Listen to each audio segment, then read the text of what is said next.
We killed the Jew. And who knows? That could be a curse or a blessing. Who knows? I think the killing of innocent people is always a curse. That's our music.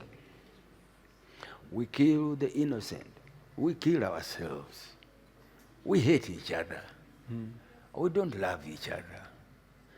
In our music, the music we live, the Acholis hate the Baganda hate the Banyankole hate the Basoga hate the Bachiga hate everybody. Everybody is hating everybody.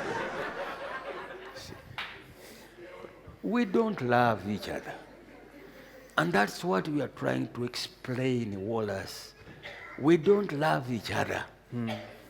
On the surface, we pretend we are okay. We are not okay. Down deep, we lack that love.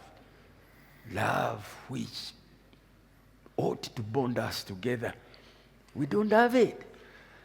So what do you then expect from a leader to do to unite the country? A leader to unite the country. No leader will unite this country. No. I tell you, we told Wallace and he couldn't understand it. Now you are also not understanding it. I say, it's love. The Romeo and Juliet's love united the Capulets and the Montagues who had this hatred forever, since times immemorial. And their death, just two people, united this grudge, and it was never again. Right? Yeah. So it's not a leader. It's not democracy. It's not corruption. It's not education. It's not Bonava Some. It's not Bonava Gagawale. It's not people's power. It's not all these stupid things people are putting us on to follow. They miss that basic. Wallace could not understand it. And we said Shakespeare must be acted in a way we understand, in a way that resonates with us. Department Z refused and refused. We asked him to lose some and win some, and we lose some and win some, so that we come to a compromise and do Romeo and Juliet in a way that people would understand it here. But I'm just asking because there are so many different ways to look at the same story. Like for example, Idi Amin. I was always thought that he was a dictator, and now I hear in your story that he started as a freedom fighter, as a liberator. So you didn't hear me right. Okay, there's a difference between a freedom fighter and a peace fighter. Have you ever heard of a peace fighter? No, it sounds very contradictory. Yeah, they are all freedom fighters. They give us freedom to do what we want. They give us freedom to drink ourselves to death. You see, they give us freedom to stay the night doing nothing, drinking and eating pork. It's the freedom we get. It's the music we go with. We spoil ourselves every day because of that freedom, like the prodigal son ate with pigs until he said, why don't I go back? Peace, you don't do what you want. With freedom, you can do anything you want.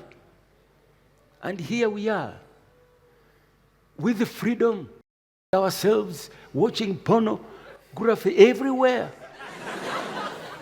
That's the freedom we have. And then you say, you are a freedom fighter. Yes, of course, you're a freedom fighter. You will come and give us that freedom, and we do what we want. But there is no peace fighter. We want a peace fighter who will give us peace, not freedom. Freedom is easy. Why? These freedom fighters, they just wake up with good ideas or bad ideas. Sometimes they have bad ideas and they justify them. They march. Once upon a time in history, there was this young man called Museveni. Have you heard of Museveni? Yeah, but as an old man, mostly. Yeah, by then he was a young man. Yeah, I see. Right? Yeah. So, as we learn to steal from Idi Amin, somebody stole votes of the people, or his people's votes. Because they always claim that we are their people. We are liberating our people. Whose people am I? Huh? Yeah. Then he said he's going to follow those votes and reclaim them and come back and liberate us, his people. So we, his people, said, okay, because many have come and liberated us, their people. Always liberating us. And what to do if somebody comes and says he wants to liberate you? You just accept and they liberate you, right? Yeah. So he marched to the bush. He fought. In this war is when we shed more blood than we have ever shed. More blood we shed with the gun you brought in the beginning. More blood we shed when we were burning the martyrs. More blood we shed when we were sending the Israelites away. More blood we shed by killing the Jew.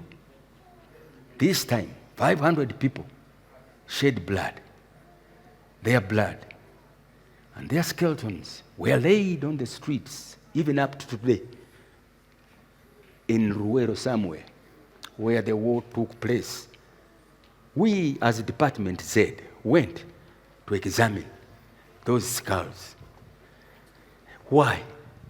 Because we wanted to get evidence to show us that we had a story to tell. And we came to see these skulls. You see that one? Lutamaguzi died because he hid him from the people that wanted to kill him. And Lutamaguzi was killed. See? Nalongo. Nsujuzi Binuke died because she was going to the river to fetch water. And they thought she was going to give the water to the guerrillas.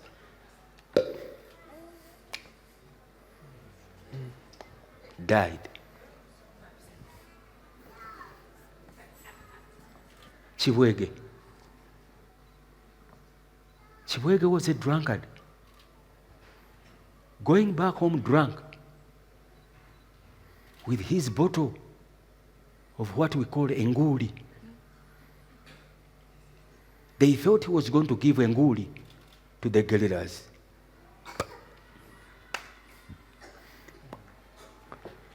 Look at that one, no legs.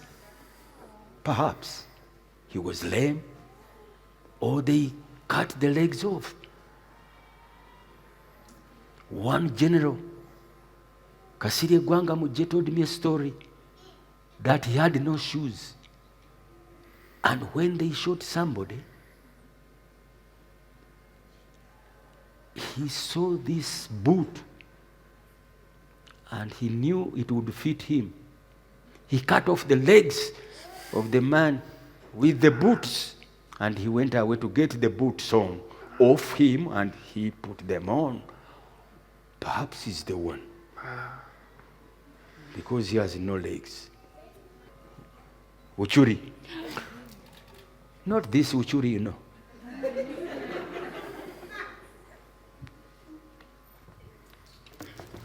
Kati mudduka ki? Muli Nyakagumba. Kayiira. Si Kayiira gwe mumanyi. Ono Kopo Kayiira.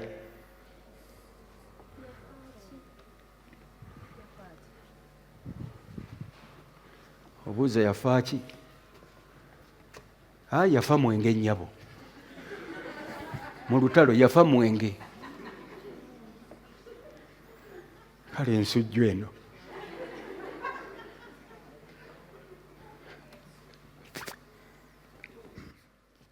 Odong. Can you imagine Odong dying in Ruero?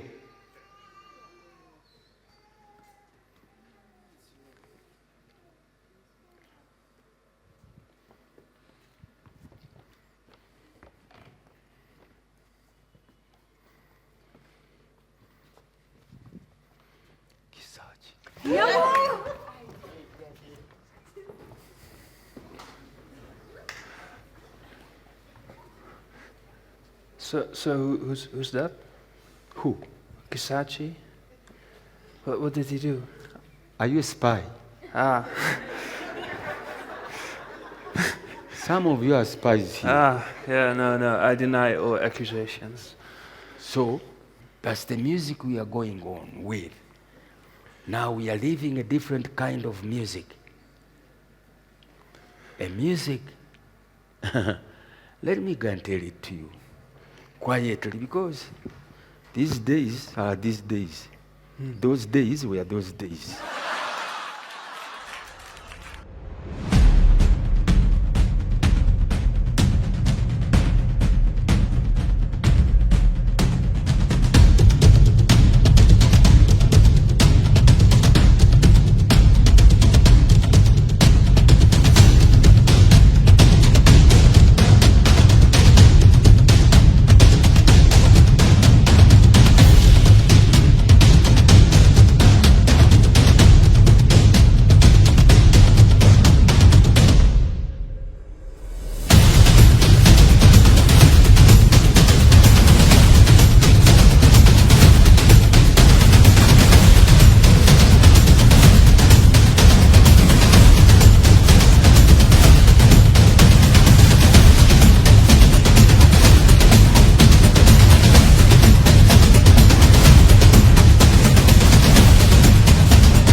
I solemnly swear that this is not just a mere change of guard, but it's a fundamental change.